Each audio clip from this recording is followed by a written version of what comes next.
Good morning, and welcome back to Daily Dhamma, a letter to our children. Today is December 11th, and our reading is Unbearable. When Tomas heard communists shouting in defense of their inner purity, he said to himself, "As a result of your not knowing, this country has lost its freedom, lost it for centuries perhaps, and you shout that you feel no guilt? How can you stand the sight of what you've done?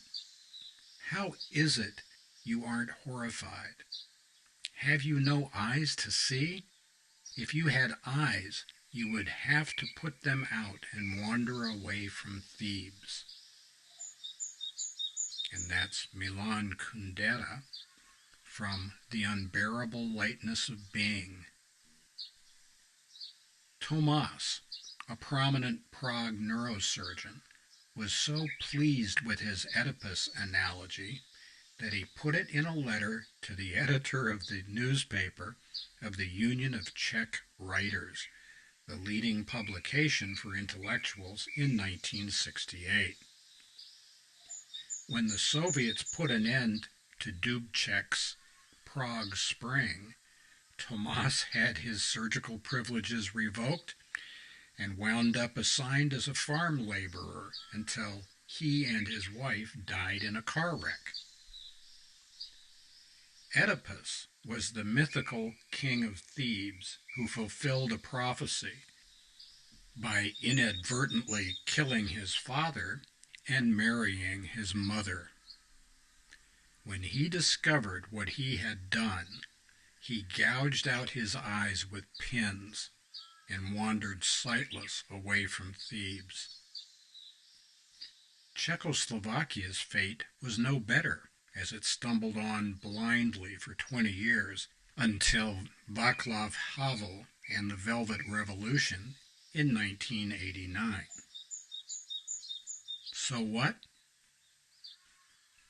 Mere mortals should be very careful about our words and deeds, as they have unforeseeable consequences.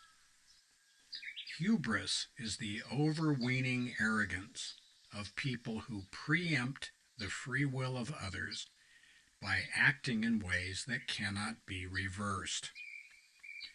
That right is reserved to God alone. Tomas and Oedipus are fictional, but the people making decisions today are not. On several fronts, humanity is drawing close to the kind of catastrophic singularities suffered by Icarus and Nimrod. We had best keep our hands to ourselves, not for sure, but just in case, learn to meditate.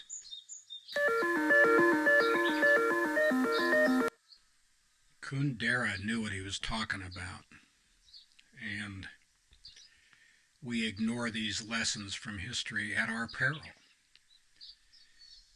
Many people who charge off and are very cocksure of, oh yeah, listen, God's talking to me, he told me to do this, and they make decisions not just for themselves but for all the other people in their community, and doom people to deal with the consequences of things that they had no choice in agreeing to. And this is a problem around the world. This isn't just in the United States. It's not just in Europe. It's not just in Japan or China or any place else.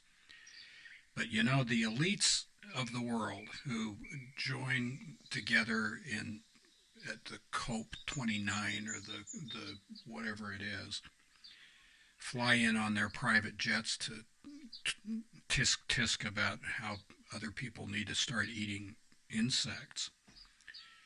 The elites do not give a rip about any of the rest of us. They got theirs, and they're just as happy as they can possibly be. If we would all just shut up and do as we're told, everything would be just fine.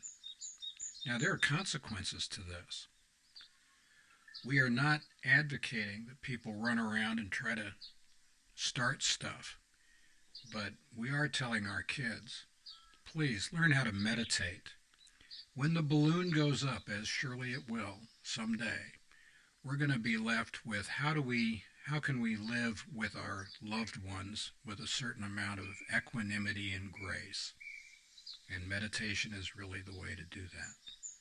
Right effort, we got to make time to sit down and meditate. Right mindfulness, we got to pay attention. And right concentration, focus, and then get with the program. Thank you for joining us. And if you'll check the description box below, you'll find the table of contents for the book Daily Dhamma, A Letter to Our Children, which is available on Amazon, and also the contents of the 11 playlists here on YouTube. And happy trails to you until we meet again.